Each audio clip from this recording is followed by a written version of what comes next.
as I conclude, I want people to understand that this issue, which is the bone of contention, you're talking about the ID issue, it is not a matter of government systems failing to print IDs. No. These are conditions that have been given to them, and they're delaying the process as they wait to launch what we call the digital ID, which will be conjoined with what we call the central bank digital currencies. Oh, all right. Yes. I also saw you saying something about our minerals, and there's been a very number of spaces here talking about minerals, and I am shocked to learn that Kenya has minerals. Kenya has gold. Yes, my brother. I am shocked that this thing they call diatomite somewhere here in Kiriandusi, that there are other minerals there that are very valuable. And I was just Googling. Exactly. And there is that trona in Magadi, which is in billions. And I'm also told we have a lot of minerals in Taita, a lot of minerals in Laikipia, a lot of minerals in Naivasha. Why are we not being told about minerals? Very good, Eric. First, you have to understand that Kenya as a country, as per our geological surveys, we have about 970 minerals in existence in Kenya. And that begs the question, what is the biggest interest in Kenya with these globalists? Today, you and I will agree that the largest owners of land in this country are not Kenyans. After the government, the largest owners of land in this country are the British. And the majority of those big land, chunks of land owned by the British have already been taken over by the same globalists I'm talking about. Now, when you talk about minerals, my brother, I want you to understand that minerals are products or elements that grow or evolve. And minerals are created due to different changes on planet Earth. One of the ways minerals form, one of the ways is through changes of heat and pressure in the ground. The second one is when salt evaporates or when chemicals come out of hot fluids. So, for instance, I'm talking about these hot water lakes, for example. And the other ones are formed when hot gases or molten rocks cool. So, when you have that at the back of your head, you have to understand where to find these activities. So, when you talk of heated areas or areas with heated activities on the ground, I'm talking of activities like volcanic mountains or activities like geothermal. When you talk of boiling waters, we talk about areas like where we have what we call boiling lakes, for example, Bogoria, Baringo, Elementaita, Magadi, and all the sorts. When you talk of volcanic mountains, how many volcanic mountains do we have in Kenya? We have Mount Kilimanjaro, we have Mount Kenya, we have Mount Longonot, we have Elgon. These mountains, as much as they are not active, but deep down, the volcanic activity is still taking place. It's only that it is not active. So you ask yourself, where do we have these activities in Kenya? When you talk of the volcanic mountains, we have one in Kilimanjaro, we have one in Naivasha area, and one in Mount Kenya area.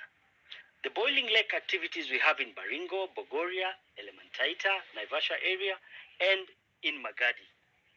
So you come and ask yourself in this country, having said that the largest owners of land in Kenya are the British or these globalists, you ask yourself, where do they own these chunks of land? All and the majority of the largest chunks of land owned by these people are either in Taita Taveta, either in Laikipia, Nanyuki, Mount Kenya area, or in Naivasha area. And a huge majority are now moving towards Baragoi, Baringo, Bogoria, Kuresoi, Suguta Valley area. And that is because of these natural activities happening in the ground. Now, I want you to understand that the first geological surveys in Kenya were done in the early 1930s and 1940s. And I'll tell you that even by the time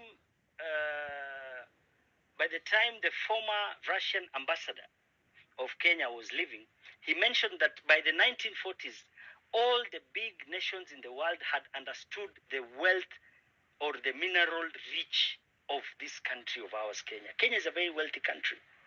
These are people who've held on to this land for the last 80, 90 years without selling even a piece of it. But what did they do? Most of them demarcated, or they turned those pieces of land into what we call national parks or conservancies. And I'll want all of you to go and check. It is very funny that even the Nairobi National Park, their title deed is under a company called Royal National Parks. It's not even under the government. So there are people who own these conservancies and own these pieces of land in the name of wildlife, but in reality, it is because of the mineral rich or the minerals that are down there. My issue is they have the titles to the land and they own the land because they were smarter than us and they own it. But it is not good for them to sit on those land. Can you imagine millions and millions of land which are not put into use? If they own the land and the land is mineral rich, because we know they are mineral rich, it is time they start the mining activities. If they are not in a position to do that, the government can come in and start these activities so that the government can earn royalties. We cannot have minerals worth billions and billions of dollars while our country is languishing in abject poverty. If you go to an area like Magadi, Magadi has a special railway line all the way from Magadi company to Mombasa. If you look at those bogies that carry the chemical elements in the name of sodium bicarbonate, those containers are security containers. So what are they carrying? What are they carrying? If minerals are formed due to these activities, and this is where these activities are, and these are people who've been mining there from 1920s. One of my main fields or my specialty is in geology. I understand minerals very well. And I'll tell you, I know the minerals that exist in that area. So why are they not coming out clean? Why isn't the government looking into this issue critically? During Uhuru Kenyatta's time, we were told that the military conducted what we call a geological survey. So where is that report? Why haven't they shared with us for us to know and understand what is there so that we can also apply for these licenses? This country is rich in graphite, iron, copper, coltan, manganese, gold, diamond, name it, cobalt, thorium, nickel, chromite, lead, zinc, all these minerals we have in this country. But why are we languishing in abject poverty? It is because we have a government that does not understand how to take this country forward. It is because we have a government that are so material oriented and they're not ready to help this country move forward. Remember, issues to do with leadership is about guidance and problem solving. Today we are in this debt trap. How do we come out of it? If these people have the titles to this land, why don't we? Rumor has it, majority of these areas where we are being told that there is banditry, it is not actually banditry. The reality is human displacement that is happening there. There's so much deposits of hydrocarbon and minerals even to do with uranium in this country. But why aren't our leaders speaking about these things? We don't mind them owning the mines. Yes, they can own the mines, but let them put them into work. Let them not mine in secrecy. Once they put them into work, they're going to create employment. They're going to build amenities around the area, and that is where we will solve our problems. Remember, economic liberation should be our core objective in taking this country forward. Economic liberation. The biggest problem we have in this country. Yes, economic liberation. The moment we are economically empowered, let me tell you, Eric, we will solve all these other problems. Thank you very much. We'll come to you for the solution. But I was watching a video by Matinyarare. He's a seed advocate. And he was saying that Kenya is number 4 on the cancer index list. Number 1 is South Africa.